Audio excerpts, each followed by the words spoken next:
Okay. Hi guys, welcome to our oral presentation for today. Today, we are going to present about strep the thread, uncovering the chain reaction of Streptococcus. First of all, my name is Nurfasa Syahirah binti SALMI.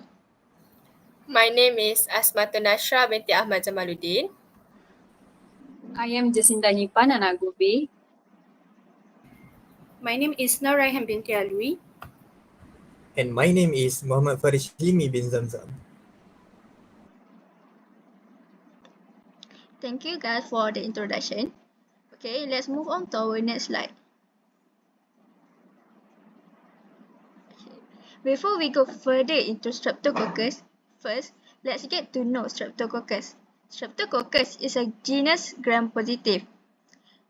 Streptococcus also is a spherical bacteria and arranged in a chain pairs, which means that's why its name is Strepto.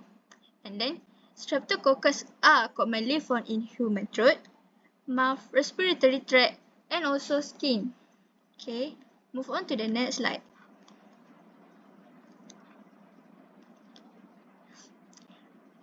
The Streptococcus genus belong to the Streptococci family, and also the order is Lactobacillus. Taxonomically, they fall under the phylum Bacillo, phylum Firmicet, and also class of Bacilli.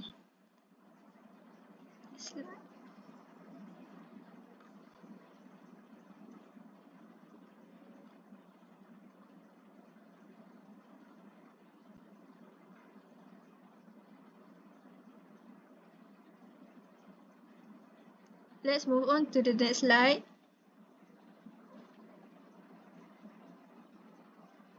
Okay, here is the basic characteristic of Streptococcus.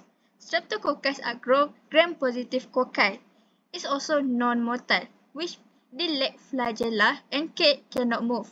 They are also non-spoming, which means they do not form tough and resistant spores like some other bacteria. Streptococcus is a facultative anaerobe. They can survive in both oxygen and also without oxygen. Then, it's also a catalyst negative. This can help us distinguish from staphylococci. And lastly, Streptococcus is a lactose fermenter. It can ferment sugar, especially glucose, into lactic acid. Thank you for me.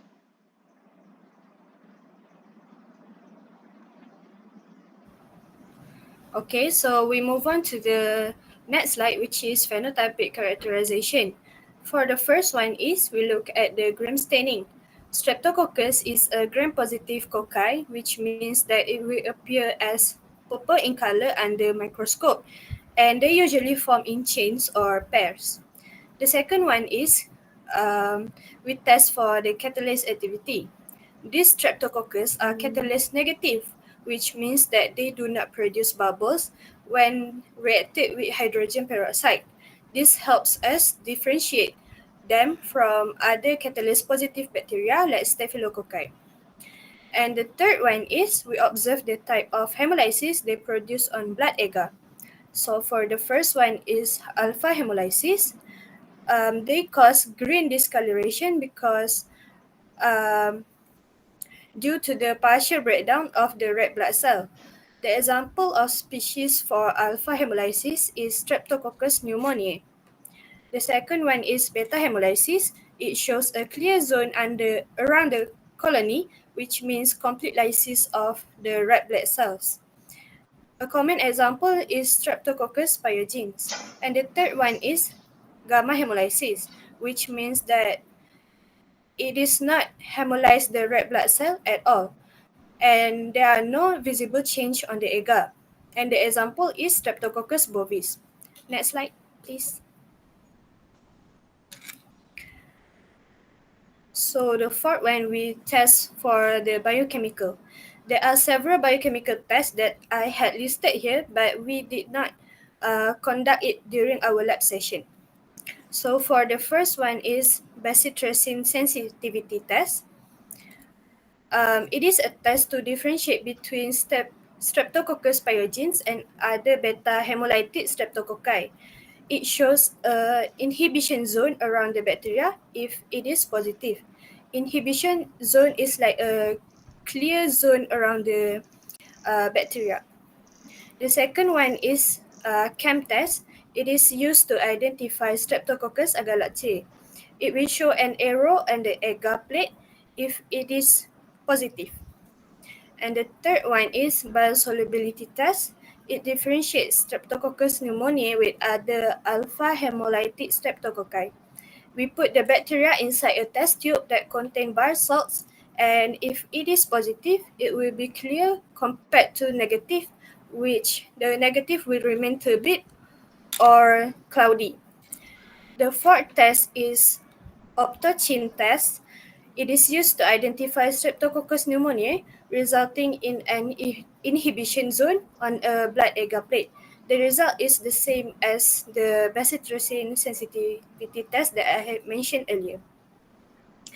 And lastly is bioesculin hydrolysis test.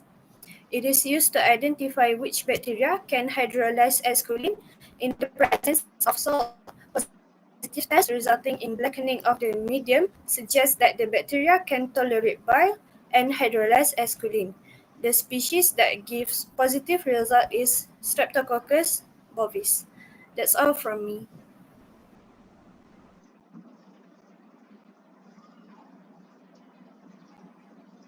Next, I will briefly explain about genotypic characterization. Alright, so DNA hybridization is actually one of the oldest genotypic techniques used to study bacterial relationship, especially at the species level. The main idea behind it is pretty straightforward. If you take two DNA of two different organisms, melt them into single strands, and then mix them together, the amount that reattach or hybridize tells us how similar they are genetically. So, if the DNA strands stick together really well, it means those organisms are closely related. But if they don't hybridize much, they are probably from different species. In microbiology, the general rule is that if the DNA similarity is 70% or higher, we can confidently say the organisms belong to the same species. This method was especially useful for species that look really similar under the microscope or even biochemically, like Streptococcus mitis and Streptococcus pneumoniae.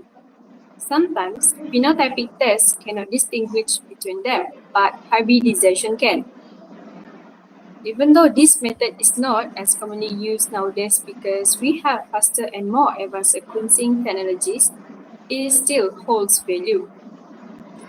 Apart from that, there are principles based on the DNA hybridization. First, double strands of DNA are held together by hydrogen bonds between complementary base pairs. The more closely related two species are, the greater will be the number of complementary, which we know as degree of hybridization in the hybrid DNA. Next, move to the next slide.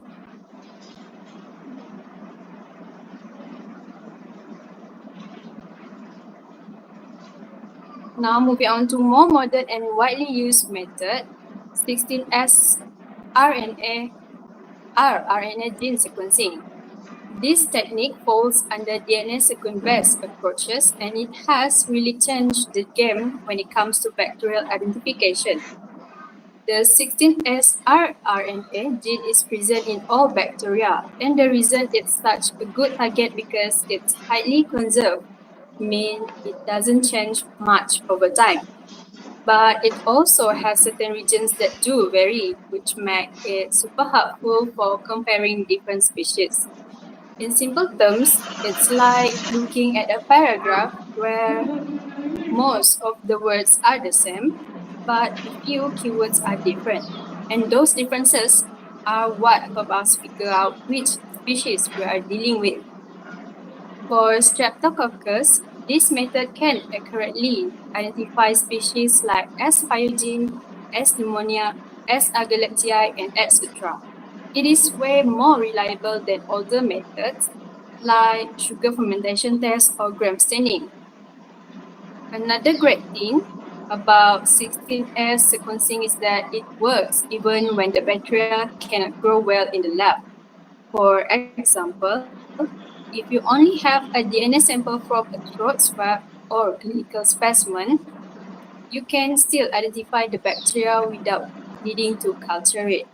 That is why this method, DNA sequence-based, is often called the gold standard in bacterial taxonomy because it is fast, accurate, and very widely accepted, not just in clinical labs, but also in research and environmental microbiology. Thank you. That is all for me. Move on to the next person.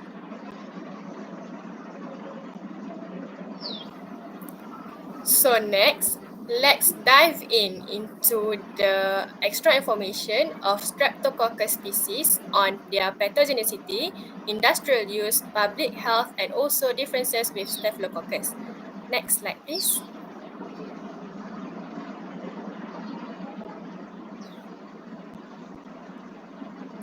So, firstly, Streptococcus pyogenes is a group A Streptococcus has a major virulence factor called M protein.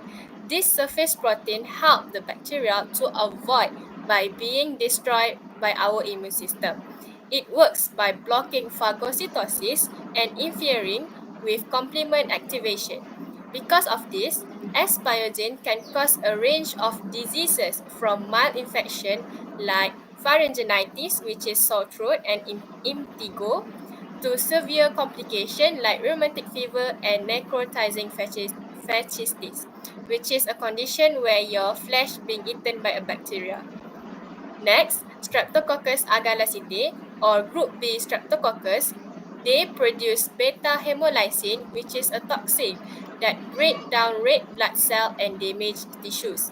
This allows the bacteria to invade deeper into our body system. It is a major cause of infection in newborn, including sepsis and meningitis.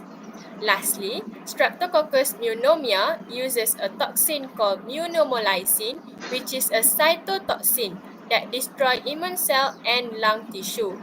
This toxin contributes to pneumonia by damaging the respiratory tract and triggering strong inflammation. It can also cause meningitis and bloodstream infection. In summary, each species use specific virulence factor to survive in the host and cause serious diseases. So, moving on to the industrial use of Streptococcus species. We choose Streptococcus thermophilus because it is an non-pathogenic species widely used in the dairy and probiotic industry. In dairy, it acts as starter culture for yogurt and cheese, where it pre-ferment the lactose into the lactic acid, resulting to lower the pH value, enhance flavor, and help to preserve the product. In the probiotic industry, as thermophilus aid as lactose digestion, especially for people who are lactose intolerant and support gut health. It is preferred in industry due to its fast exit production, heat resistant, and its safety status. On the other hand, virulent Streptococcus species such as S. pyogenes are not used directly in food due to their harmful effect on human health. However, that they can be genetically engineered in laboratory setting to produce useful compound. A good example is streptokinase, an enzyme that originally came from S. pyogenes, which is used as a clot-dissolving drug in treating heart attack and stroke. In summary, while S. thermophilus is safe and used directly in food, some virulent species contribute indirectly through biotechnology and enzyme production. That's all from me. Move on to the next person.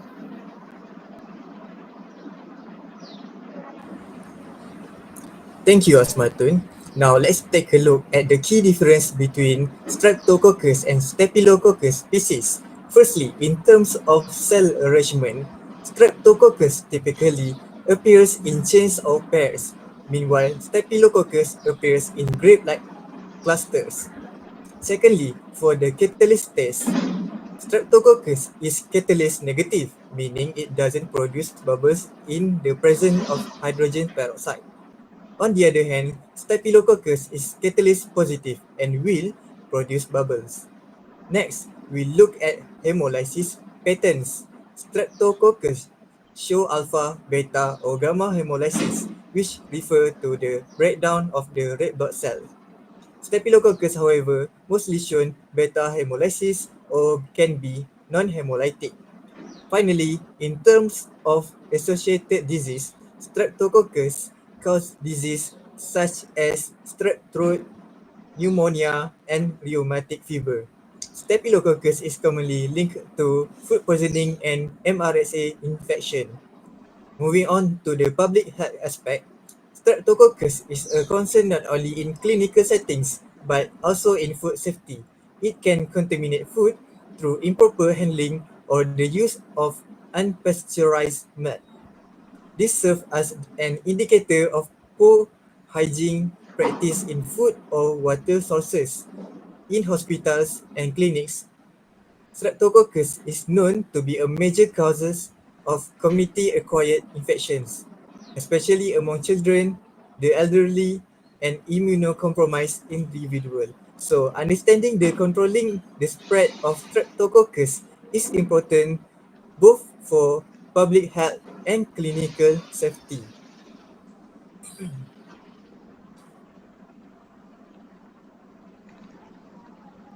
Here are the references we are using for our presentation. That's all from us. Thank you.